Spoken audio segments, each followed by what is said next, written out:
How's it going, everyone? Welcome back to Under the Rose podcast. My name is Connor Rose, and today we have a very interesting guest. This man was my senior year English teacher, English 12. He now teaches at a Christian school. He does a lot of stuff with podcasting, with photography, with NASCAR, just a whole bunch of different things, and we're going to get into a lot of it. So how you doing today, Mr. Mullins? I'm doing great, Connor. How are you doing? I'm doing good. It's good to have you on here. So I want to start out with some questions because, of course, you were my high school teacher, one of my final high school teachers in my second semester of my senior year. What made you want to become a teacher? Oh, that's a question that take a lot to delve into. But, yeah. I guess I basically wanted to become a teacher because I saw a lot of people that when I was in school. Right. I had some really great teachers when I was in high school, and I also kind of wanted to lead students in a direction too of where they were more sure about the decisions that they were going to make once they got out of school. And not everybody's going to be in that kind of situation, but I know I could have used a little bit of some, prodding and pushing, in some different areas, and that's probably one reason why. And I've just had a love for English. I've got a love for writing. Right. I've got a love for history too that I'm going to start working on here shortly and try to get my certification in history because I love that. So it's just a variety of different things kind of combined. Yeah, and I think a lot of times teachers are underappreciated or underrated, but more so than people can even imagine or see on a daily basis. You guys shape the way children think, influence the way they act, and things like that. So I think it's a really important thing, and that teachers should get more credit for. So that's cool. All right, where did you graduate from high school? Well, I graduated from Clintwood High School, where it doesn't exist anymore. Yeah, they're in the Food City parking lot, if you want to call it that. Right. But Clintwood High School. I graduated in 1983. Wow. Okay, that's the year my dad was born. So that's I think 40-some years ago. Yeah, over 40-some years ago. Yeah. Wow. So you're actually the oldest person that I've had on this podcast yet. So you should probably have a lot more knowledge than a lot of the other people I've talked to. I don't know about that, but at least I've got the claim right now as being the oldest podcaster, podcasting partner with you right now. Yeah.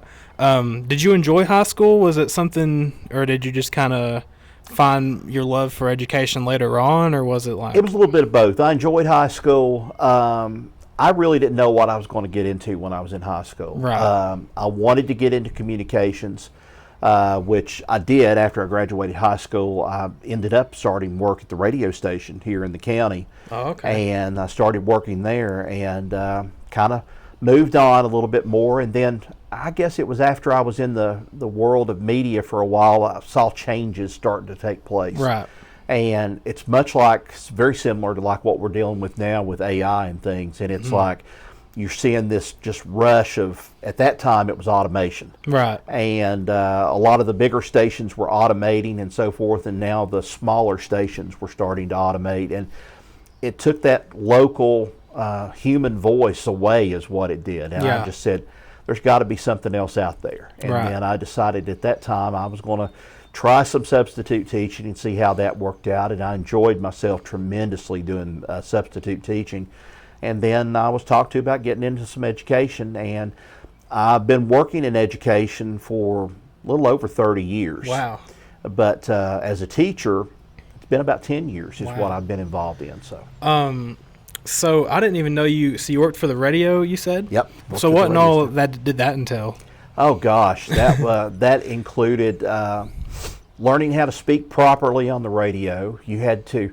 I mean, some people will get on the radio now, it seems like, and they just go ahead and talk normally. Right. But back then, it was a thing of you had to talk a little bit more formally. You had to talk with a little bit more inflection. More professional. Yeah, more professional, and that's where it was at. You had to, as I call it, spin 45 records. Yeah. You played a thing that looked like an 8-track tape, if anybody knows what I'm talking about, with an 8-track, but it's a cart machine is what they used to call them, carts. Right.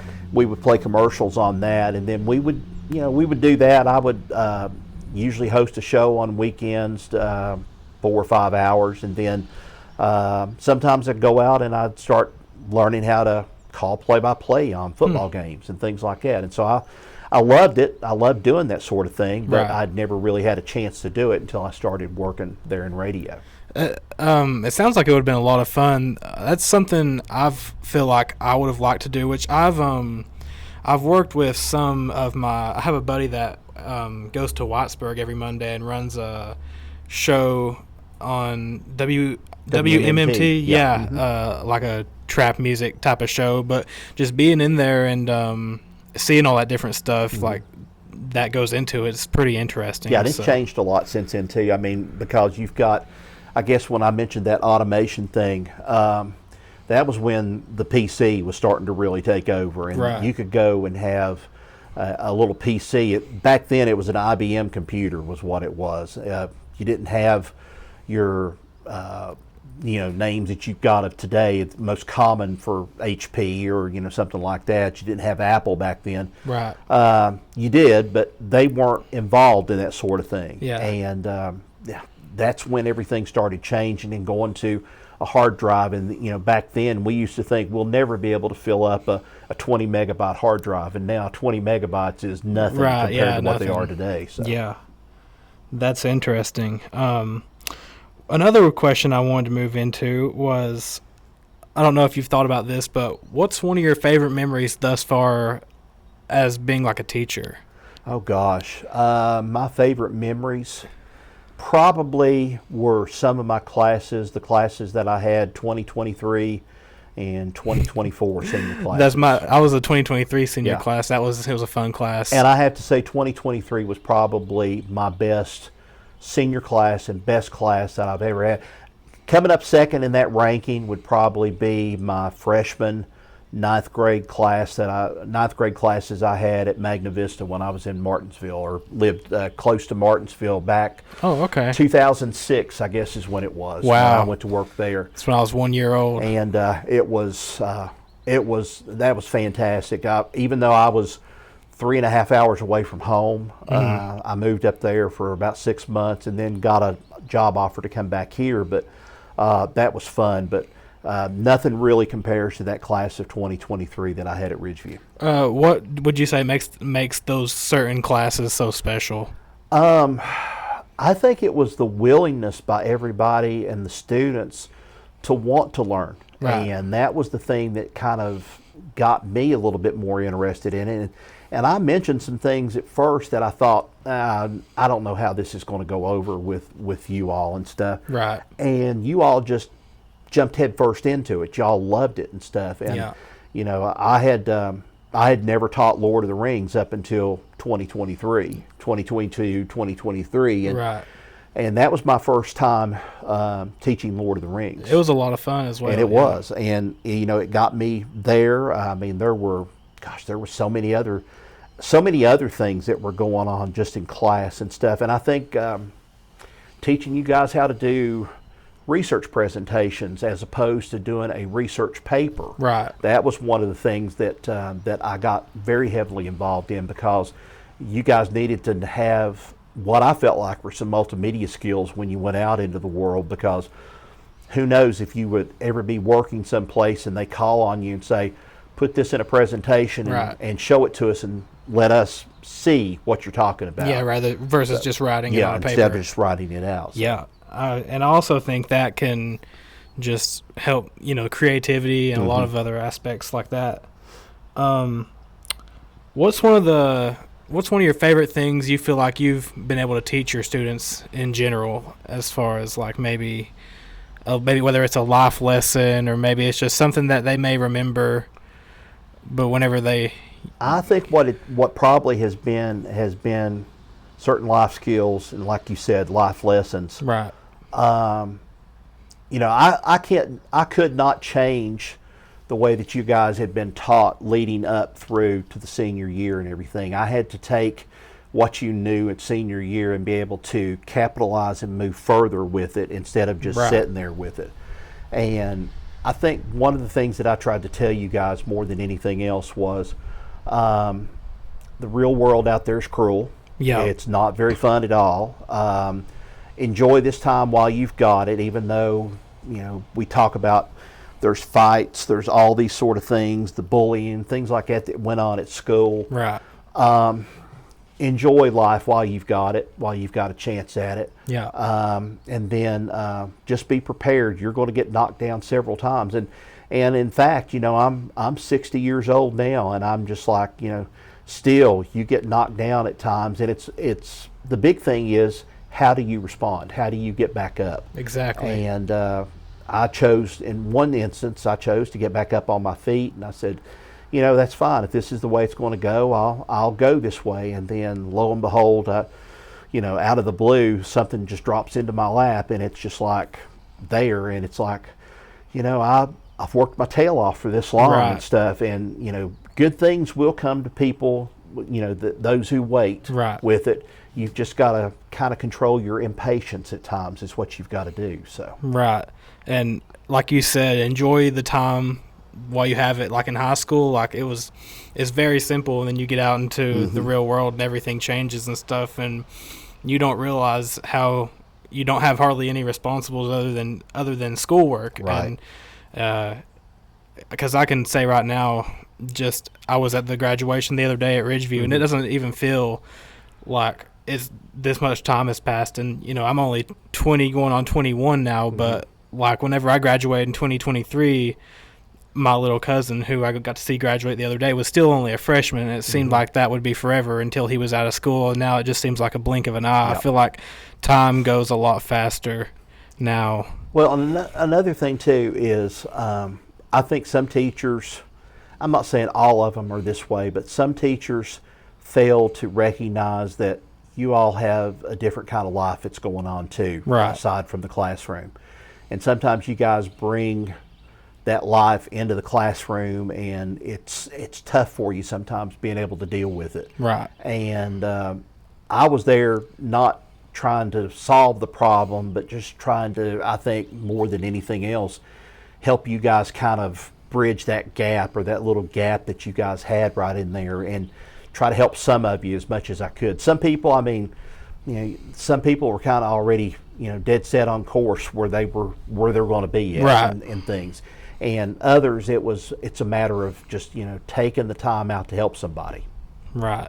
And I think that you did a great job as far as keeping like everything positive and helping people the way they needed help. And I remember a few times that I got behind on some things, and it's like, well, we'll catch you up next time. There's real life things that happen, but you always made sure that everyone felt like they was taken care of. I feel like. And here's the thing too. I think I told you this too. I said, I'm helping you now and stuff, but you got to realize something. When you get into college, they're not going to hold your hand. They're not going to take care of you and stuff. It's a different world out there. So if you decided, that's the route I'm going to go, at least if you waited a couple of years, or if you went right in after graduation, you would already been told, hey, he told me they're not going to hold my hand through this stuff. Right. So. Exactly.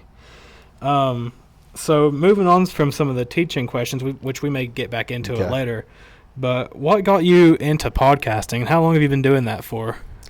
Gosh, I've been doing the podcasting now 11 years. Wow. Started in 2015 with a friend of mine who I never knew in radio, but he was a former program director, music director. He was a jack of all trades when he was in radio, and we worked at the same radio station at one time or another. And he'd went into law. He kind of was the same way with me about education. He saw the writing on the wall, and he didn't want to get into stay in radio for the rest of his life, and so he got in, became a lawyer. And we just were sitting around one day, and he said, hey, would you like to help me on a podcast?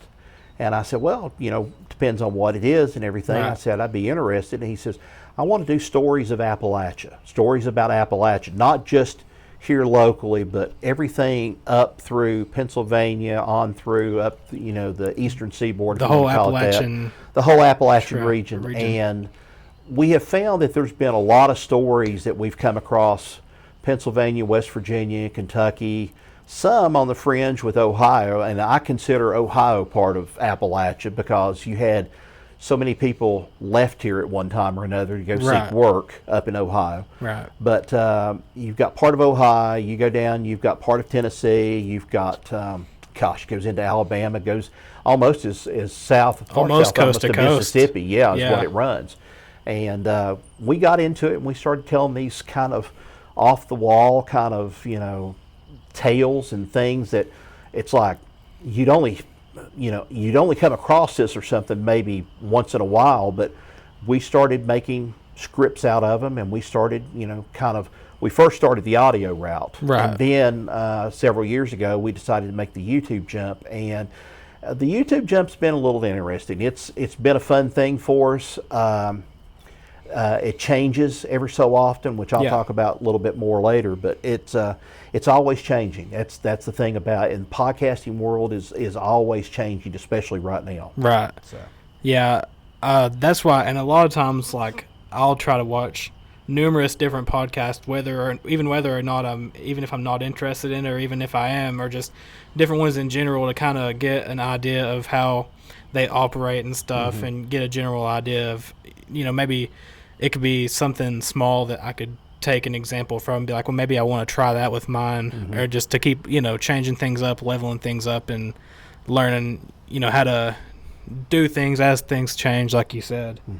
Another question I had was, do you feel pressure knowing, like, whenever a lot of people watch your videos, or are you kind of past that point now? I mean, 11 years, and then plus all the other media, I'd say it kind of... I kind of don't feel the pressure on it like I did. I felt weird. Let's just put it this way. I felt weird when I went to state beta convention one year with Miss Hall and the group of kids. Right. And the president of the beta organization, actually Virginia part of the beta organization, he came up to Miss Hall, and then he came up to me and he says, I listen to your podcasts all the time. And I'm like, I don't even know who you are. Yeah. And his name was Clark, and he got there and he said, my wife and I, we listen. He said, we're not from here. We're originally from, I think, Vermont or New Hampshire, somewhere in the, far upper east, part of the country. Right. And he got there and he was just telling me, he said, I love this story. He says, we'll save them, put them on the radio, and just listen to them on the way down here or wherever we're traveling to. And that's kind of when I knew something, we'd kind of hit on something. And then you'll have some people that'll kind of say, I've heard your voice before. And it's like, well, I was on radio for a long time. No, it wasn't radio. And then it's like, you've got that podcast. Right. And then it's like, oh, that's where it kind of hits. So. Wow. And you do have a very recognizable, very distinguished type of voice, I feel like. So I appreciate it. I sometimes think it's not the greatest voice in the world. Oh, but, no, it definitely it's great.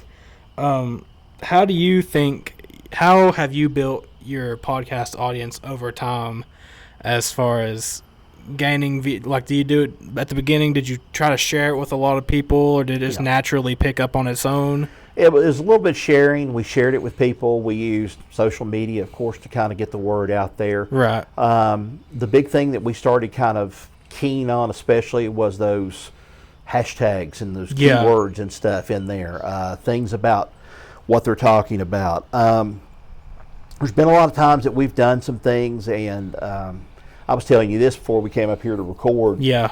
We'll do some things sometimes, and we'll be entirely serious about it, and then we'll have some people that will just get there and in the comments on YouTube, they'll jump down our throats. Really, completely, and you've got trolls that are out there on a regular basis, and they feel like they have nothing else better to do with keyboard their life warriors except to make you miserable. Yep. And the other guy, Steve Gilly, that I do the podcast with, there for a while it bothered him, and it kind of bothered me, but then it's kind of like, hey, it's our opinion, doesn't make any difference if they think otherwise about it.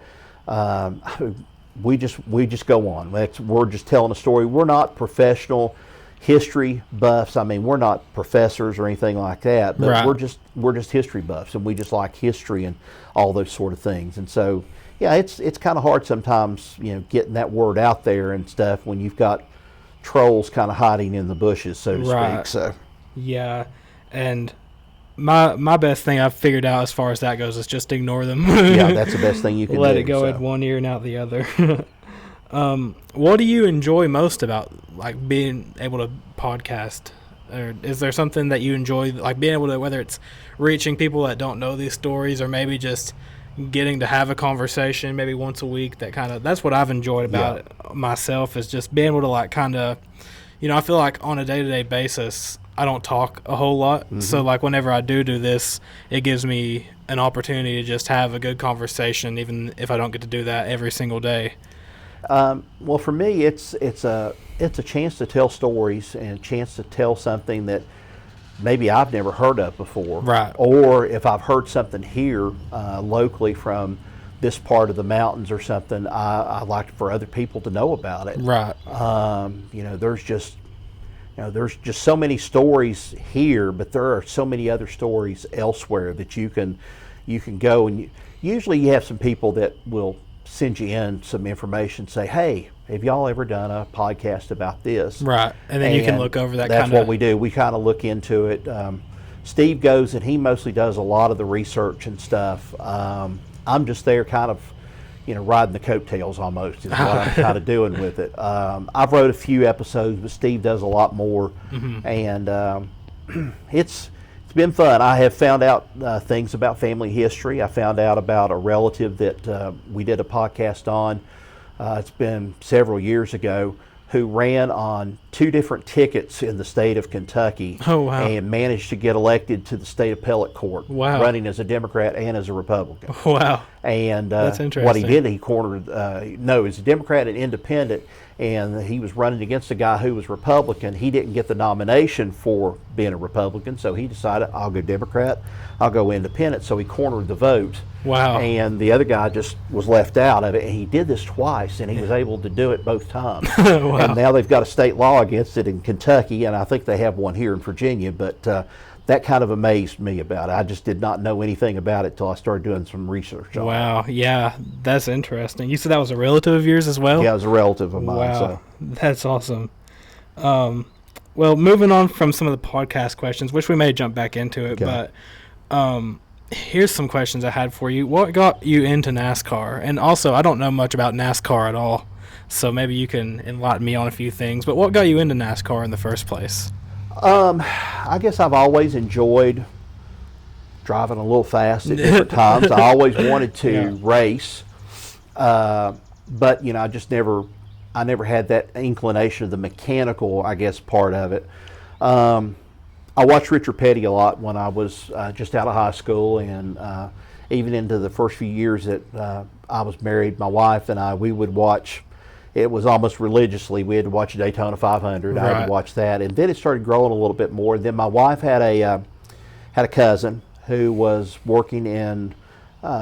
He'd worked around sports marketing, sports media, and NASCAR, and he asked me to go with him on a couple of races. And I went to Right. Bristol, and I also went to Level Cross, North Carolina, and got to meet Richard Petty in person. It was. That was just fantastic. And then he kind of moved away from here, and I kind of was just sitting here and not really doing anything. I was following it, and then I met up with a really great couple out of Waynesboro, Virginia. They run the Augusta Free Press. Oh, okay. And we had kind of met, I think, talking online or something about he was doing some things with some Waynesboro Generals baseball games, and they needed some technical help one night, and they solved the problem. I was able to suggest something to them, and they solved the problem that year with it, and I thought, well, that's great. And we were in Waynesboro here, been 10 years ago or more, a little over 10 years ago, and we caught up with each other, and we sat down and talked, and we had a really good conversation. And he asked me, are you willing to, or you want to do something with NASCAR? And I said, well, yeah, I'd be willing to. And he said, well, I'm going to go ahead and I'm going to get you some credentials taken care of. And he says, we'll get you to cover the Bristol race. Wow. And so I got to cover the Bristol race for the first time in probably about 20 years. Wow. And got to go back there, and then been regular part of the Bristol races. Had a chance to go to Charlotte before. Had a chance to see the 600. Had a chance 3 times to watch the Roval race, which was great. Been to Martinsville. Wasn't as impressed with Martinsville as I originally thought I would be. Mm-hmm. But I've had a chance to go to some of the local tracks around here, and some that's close by, and it's been fun, and it's been just a unique thing. But to enlighten you a little bit about giving you the history about NASCAR. Yeah. NASCAR. Everybody thinks that NASCAR is just a bunch of people going around in a fishbowl driving at over 100 miles an hour and trying to see who wrecks each other. But if anybody watched the Coke 600 last night, you saw what racing was all about. And that was Daniel Suarez had all this trouble early on in the race. Didn't think he was going to get back. He got back on the lead lap. And then right about the time when some of the leaders were getting ready to head into the pits and stuff, he decides, and his crew chief decides, we're going to stay out there. And so he stays out, and he's still on some worn tires at that time, and they're in the closing laps of the race. Right. And so he led 17 laps last night. Didn't have to lead all 300 or 400 laps of the whole thing, but he led 17 laps. And when the storm moved in last night and pretty much called it, Suarez was in the right place at the right time. And that's what I like about NASCAR. You have to roll the dice, and you have to gamble sometimes on what you're going to have and your setup and different things like that. Otherwise, it's a boring sport to watch. You've got to just see the strategy that goes into it. Right. Who's your favorite NASCAR driver of all time? Is it the one that you said you had met? Richard Petty. Yeah, I'd say that was one. Dale Earnhardt probably is another one of my favorite drivers of all time.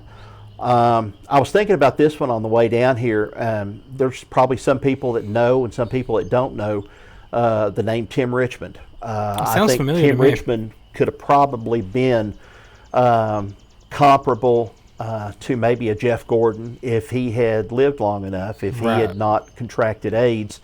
That was a different time in NASCAR. I came in on the tail end of it when a lot of the people were cleaning up the messes and everything that had been, because it had been a southern sport traditionally for 40, 50 years, up until the point of when the national TV coverage started getting really big. And then it was like sponsors started looking, saying we can't have so and so doing this makes us look bad. And that's where NASCAR kind of changed a little bit. But that Tim Richmond, I think, would have probably been one of the best ones out of there. And then, recently with what happened, I would have to put Kyle Busch in there too. Kyle Busch, that I would reserve him up there probably within the top 3 right now is where I'd put him at. Right. I seen some coverage about how he had passed away recently. I didn't know much about him, but that made pretty big coverage. So I guess he was one of the very famous ones. He's the 3rd driver, at least I know of, in the last 30 years that has died from something off the track rather than on the track. We think of drivers dying on the track like Earnhardt did in the Daytona 500 that year. But Alan Kulwicki died in 1993 flying into Bristol Motor Speedway, actually Tri-Cities Airport. Wow. Plane iced up, crashed somewhere over there in the field over there, and the field's pretty close to the racetrack. Wow. Then you had Davey Allison, who was a pilot, flying a helicopter in. And I think, if I'm not mistaken, the helicopter caught part of a chain link fence or something, and then it just yanked the helicopter down, and it was upside down. Davey Allison died, and then we had this with Kyle Busch happen. And this was something that I believe that Kyle Busch, I don't believe he knew the severity of what was wrong with him. I believe he knew that he had pneumonia, or he had something like pneumonia. The sepsis is what did him in. That usually happens. It's too far gone by that time before you can actually do something about it, and we found out. Right. Another thing I wanted to get into here was how long have you been a Virginia Cavalier fan? I've been off and on a Virginia Cavalier fan. Really, I've been on for the last 20 or 30 years. Wow. Probably is what I've been. I had a niece that went to UVA. She graduated from there. I had to have some medical procedures done up there probably in about 2000 or 2001, and just fell in love with the place, and I just began being a Cavalier fan. I just had been a Tennessee fan for a long, long time. Didn't like the way that they threw Johnny Majors out when he was coaching football at Tennessee. Yeah. And then they did the same thing to Philip Fulmer, which I think Fulmer thought he would be in there until the day he retired, and it didn't happen that way. And, I've been for a long time, but I'm not the norm in this part of the state because you've got so many people that are big Virginia Tech fans. Yeah, Tech. And I'm not a bandwagon person. I've been with Virginia since the beginning. I'll cheer for them for whatever they're doing. Right. I went a couple of games the year that they won the national title. I had a chance to get one of the posters up there for that, and I just love the program. Love what Tony Bennett did with the program. Right. And it also affected me about teaching too, about the pillars, the pillars of success. And so that's kind of what I wanted to adopt my teaching from a little bit, as those pillars of success in the classroom from Tony Bennett. So wow, that's interesting. And do you have a favorite sport? Like, do you prefer them in football? Do you prefer them in basketball, or just root for all? I'm pretty much all of them. I'm pulling for the baseball team right now. They've made it to the big overall thing to play in to get into the World Series. Oh, okay. So you got Virginia there. I think Tech got picked also. Yeah. Liberty got a pick. Tennessee got a pick. So I'm kind of cheering for all of those that are involved, even Tech. Yeah. So I know some people would say, no, you can't be that way. No, I'm kind of cheering for Tech out of this too. But, anybody from Virginia that comes away with it, or for that matter, Knoxville, if Tennessee comes away with it, I'm going to be tickled. But they've got some tough competition this year. Oh, yeah. So do you have a favorite professional sports teams, like for the NFL or NBA, MLB? NFL. I'm not an NBA person. Have never been much of an NBA person. Probably when I was younger in high school, I liked the Celtics an awful lot, mainly because of Larry Bird. Right, yeah, one of the greatest. Them, Robert Parrish, Kevin McHale, I liked them. Yeah, at that point. Celtics but legends. Then the NBA just kind of, to me, it wasn't as, the NBA got more showy, I think, than it did the blood and guts kind of thing that McHale and some of them used to play. Bill Laimbeer for Detroit. Right. I saw the video the other night of when Laimbeer and Larry Bird went at it underneath the goal, and Larry Bird got ejected from the ball game. And that was the one that I was just like, I never thought I'd ever see that come out of Larry Bird. And I mean, he was swinging. He was swinging to hit. And Isaiah Thomas even tried to go over and calm him down. I think it was Isaiah Thomas. Yeah. But Dennis Rodman even came and tried to pick a fight with Larry Bird, and he didn't stand a chance against Larry Bird. Yeah. And that was pre-makeup, piercings, and everything else when he was playing for him. Yeah. But I guess my favorite pro team is probably Tampa Bay, and I've been with Tampa Bay since they started. And that was back in 75, 76 when that program started. And I've been with them through the bad years. I've been with them through the great years. It's been rough. What made you become a Tampa Bay fan in the beginning? I really liked Tampa Bay because of, to me, it was the no-name players that they had on their team at that time, because everybody was always talking about Roger Staubach or Danny White. And they were talking about Tony Dorsett, or they were talking about Joe Theismann and people. And then you had Doug Williams, who later went on to become quarterback for Washington Redskins. Wow. But Doug Williams came out of Grambling, and I didn't know a whole lot about Grambling. Picked up, started reading a little bit about Grambling, and I thought, surely to goodness, there's black colleges, black schools and stuff, and I was impressed because they put out some great athletes. Yeah. And I think of Steve McNair, came out of Alcorn State. That's another one. But he came up. I mean, you had Ricky Bell, who was a running back for him that year. Jimmy Giles, tight end. Oh man, Leroy Selman was playing on defense. He came from Oklahoma. I loved the Buccaneers then, and it was so great. Loved them when Tony Dungy was coaching them. I felt like that they should have stayed with Tony Dungy a lot longer than they did, but they were very impatient there. They wanted a Super Bowl, and of course, they got one the next year when they put John Gruden in. But I've been a lifelong Bucs fan for a long time. So I'm not as big into it. I'm more of the opposite of you. I'm more of an NBA guy than an NFL guy. My brother, he's a diehard New Orleans Saints fan, so I think he could probably relate to some of the things you were talking about, like the good, like really good times, and now they're not as good whatsoever. Right. So, but yeah, I've always been a big Saints fan just because that's who he roots for mainly.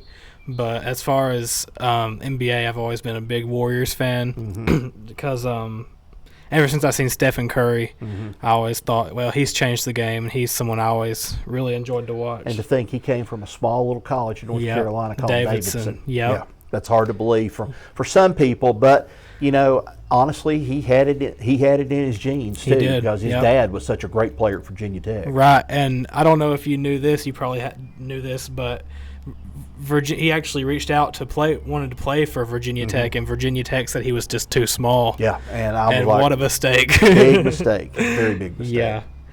Now that we've talked about sports a little bit, I'd like to dive a little bit more into the teaching stuff before we wrap up here. But as a teacher, what's one of the harder parts of the job that you feel like you have to deal with from time to time, or something maybe that's just not even just a terrible thing, maybe just something that's difficult, or something that makes you not question what you want to do, but something that maybe you think, oh well, I wish this aspect of it was easier? Or one thing that comes to my mind is you become intertwined with the students is what you do. Right. I think what bothers me the most about it is you have some teachers that don't know where that limit's at. Right. And I'm sure a lot of people probably know where I'm going with this, what I'm talking about. And right. I don't want to air out too much about it. But, right. Those are the kind of people that give the rest of us that are teachers that truly care about our students, care about what they're going to do with their life and stuff. It gives us a bad name out of it. Bad rep. And it hurts. And, it's just a shame that our world has come to this, because we have to look at it from one point. Teachers do. You guys are vulnerable. You guys are growing up. You're innocent. A lot of you are innocent. There's some of you that's already seen the way the world works. Right. But you're still vulnerable. Right. And that's one of the things that I don't like to. I don't even want to think about something like that, because that's just so wrong. That right. you take advantage of a student that way. Right. And I'm there to help. And unfortunately, I think teachers get this reputation that they have to be almost like a parent, but then when they come to being a parent, the parents don't want you to be a parent. They want to raise you or however the way they want to. But right. We're like a parent, we're like a counselor, we're a teacher, we're a coach. We're so many of these things wrapped up into one. And sometimes I think there are some people that don't see that. They don't see us for what we are. Right. And it's a hard road to keep balanced at times, and trying to help somebody and help a kid and trying to help them out, and while maintaining the rest of the class and everything, and that exactly. balanced kind of effort is what you're trying to do. So yeah. What would you tell someone or what's some advice maybe you'd give someone who wants to become a teacher, or just wants to get into the field of education in general? Is there something that you would maybe tell them before, to give them some advice, or maybe just point them in the right direction? I would say to them right now, Even if you do go into college and you go through a teacher education program or anything like that, you don't need to think that the teacher education program is gospel in everything that they do. And what I mean by that is they prepare you with certain things of like what you're going to have for class, what kind of psychology you have to use with students and things like that. But when I was at Magna Vista, I had already been in the education field 10 or 15 years at that point, 10 years actually. Right. And I had seen a lot of things. I'd seen behavior problems. I'd seen the way kids acted up. And my principal, as a matter of fact, he and I still talk to this day. He lives in South Dakota. Oh, wow. He was my principal then, and I think it was about 3 weeks into classes after I had started there at Ridgeway at Magna Vista. He kind of pulled me off to the side and he said, "Are you ready to quit?" And I said, "No." And he said, "Well, that wasn't the answer I was expecting out of you." He said, "Out of some of these others," he said, "they're already," he says, "there's some that are on the verge of quitting. They want to get out of it and stuff."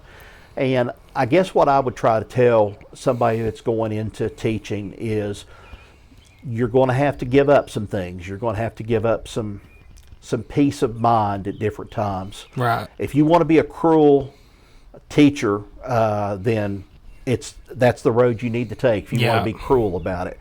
But if you want to be a caring teacher, you care about your students, you care about what they do and everything, then you need to have some kind of an experience substituting or doing something or watching, observing, being around it. Right. Till you'll know what to expect, because everything you'll encounter it sooner or later. It'll come around. You'll encounter something that you learned 15 or 20 years ago, but then there's always that sudden thing that just happens out of the blue, and you're like, never are you prepared for it? Right. I had a kid, and I won't mention who they were or anything, but they got sick in my class one time. Oh, wow. And I did not know what was going on with them because they hadn't told me anything. Right. And I just had to step into action and say, okay, let's get you to the nurse. Let's get you up there.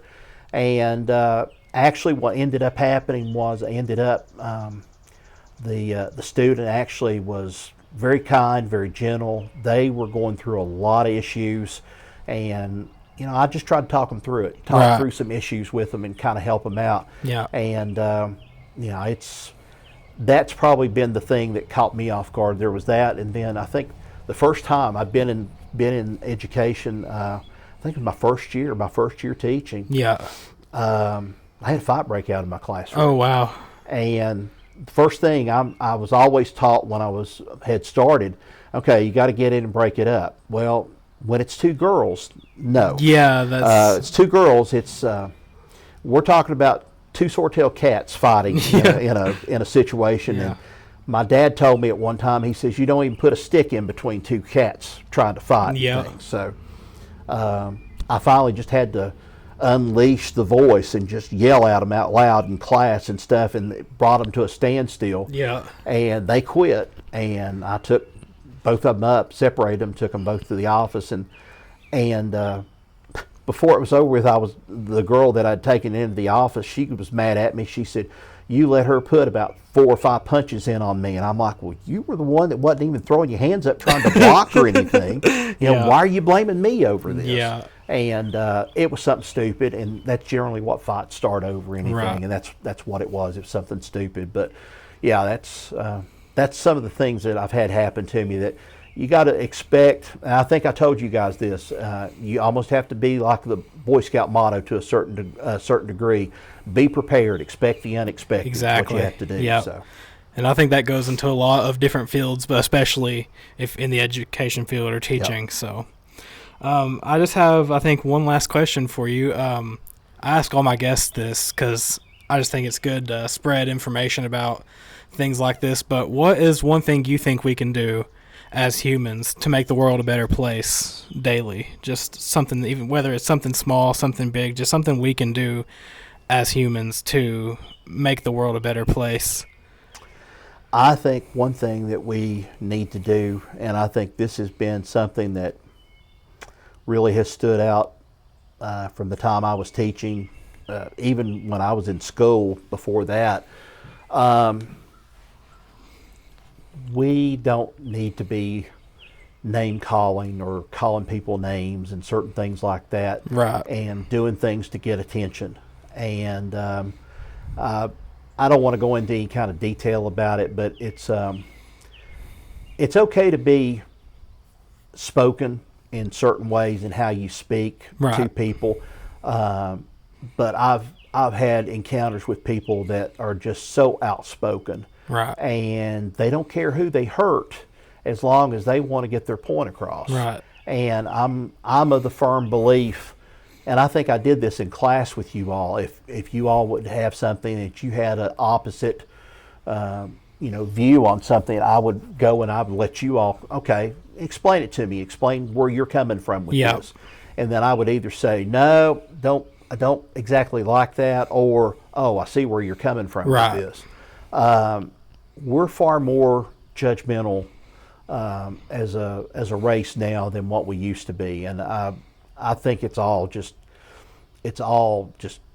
compacted on top of us with the way politics are, Right. just the way life is. I don't think social media has helped that much. Right.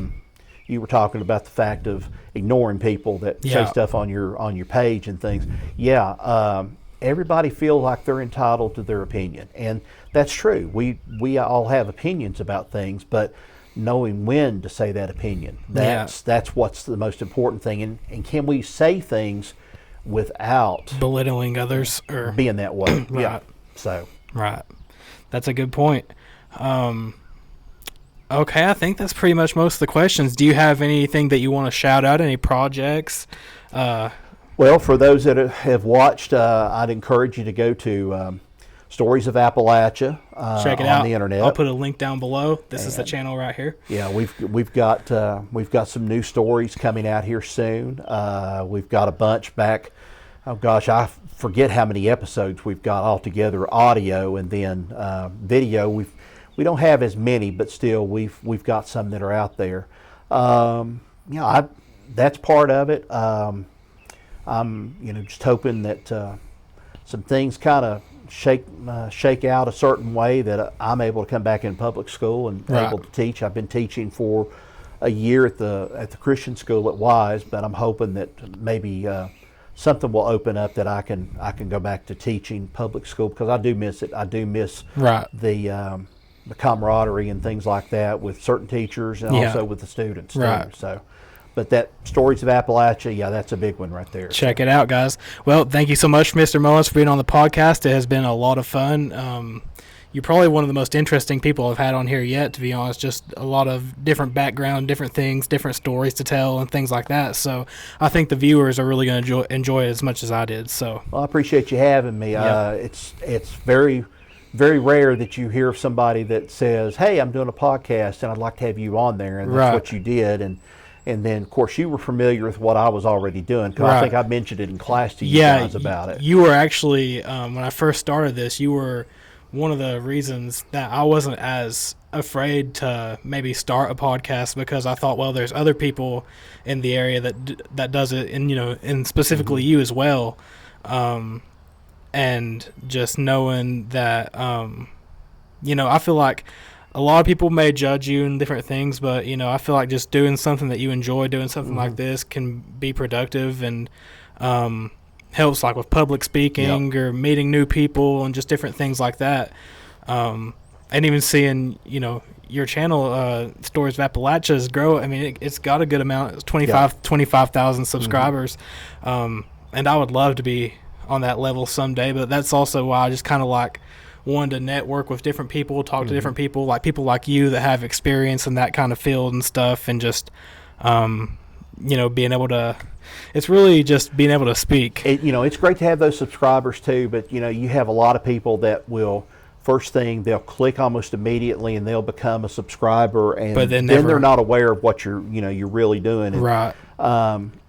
we've got, I'll say this, we've got some competition in the podcasting world. Everybody's got competition Exactly. in podcasting, but we've got a couple out there. One in particular that we're not sure, but we think Yeah. sometimes he's lifted some stories from us. They've lifted some stories, or at least rewrote them more to kind of be Right. to their liking. But just because it's, real super fancy, just because it's, they use a lot of AI, which I was going to tell you, AI Yeah. anymore. YouTube is starting to frown on it a little bit more. Yeah, which And, I don't blame it. So it's when you go and you have to start using AI to do illustrations and different things like that, it may look nice and it may be slick the way it's put together, but it always comes from the heart about how your podcast really is. I mean, you're not trying to be a superstar. You're just trying to do what you want to do. That's the same way we were. We Right. didn't want to be superstars out of it. We just had stories we wanted to tell. And Right. I mean, some people like that. I guess they like that big time production thing, but it's fine, but it's also time consuming, and Yeah. it can either make you or break you one way or the other. Yeah, and I think another thing with AI too is people may watch these AI things, they may be put together perfectly or whatever, but it'll never be the same as watching something that a human has actually authentically created. Yep. So that's why I like, I've looked at some AI content and just been like, this is just clicked off, just because it's like, it just doesn't feel natural, just different things like that. So that's why I also just want to make sure that the world continues to create content as humans, Yep. because it's needed, especially, we don't want the way AI is advancing right now. I'm seeing like completely AI musicians that tons of people are backing and stuff and following. So it's just, I'm glad to see that people are still, and even in this day and time, like maybe back 10, 20 years ago, people, we got somebody doing a burnout. Yeah, somebody's trying out their headers on the Oh, car. yeah. So. But no, just, seeing everyone this day and time do social media, it's encouraging, even if not as many people are going to make it big time. It's encouraging just to see that we're still going to forever probably have content from humans. Right. So, Yeah, I just, it's an ever-changing world. I really, at first, I didn't pay a lot of attention to it because I was like, okay, we're doing this. But then Steve likes to get into the numbers. He likes to look at, how many people's viewed, how many people's watched. right. And you start, being able to see after a while. And it, I'd rather be natural about it. Yeah. And some people say, well, they don't sound Appalachian. Well, Yeah. no, we don't sound Appalachian because we were brought up doing radio. That's what we were doing, and that's just our Right. voice. That's Yeah. the way we do things. Yeah. And it just there's some people say, well, I'd rather listen to somebody just as heck as all get outs with it, and that's fine too. But still, it's where the heart is in this thing. If you're Right. doing it because you really love it and you enjoy it, that's what matters. If you're doing it to try to make money out of it, it's going to be a long road to hoe. Yeah. That's the thing about it, and it's a scary thing that we have to depend on people to view, and you have to make money, and once you start making money on it, it seems like, and I'll say this, YouTube may blurt me out for saying this, but YouTube keeps on moving the goalposts. Right. They get you there and they entice you into it and so forth, and then the next thing that happens, boom, you just you're kind of out there and you're like, where'd all my viewers go? Where Right. did everybody go? Yeah. And it's weird. It's a strange process, and a lot of it is driven more by AI and Yeah. by algorithms than it is by human intelligence and human heart. Exactly. Yeah. So. Well, I guess we'll go ahead and wrap up there, but thank you so much once again. And everyone watching, please like, comment, subscribe. Click down below. Go subscribe to Stories of Appalachia. Go watch their videos. Show them some love. And like I said, like this video, comment on this video, subscribe, turn on the post notification bell. And thank you once again, Mr. Mullins. It's been a lot of fun. And Appreciate it, Connor. we will see you guys next time on Under the Rose.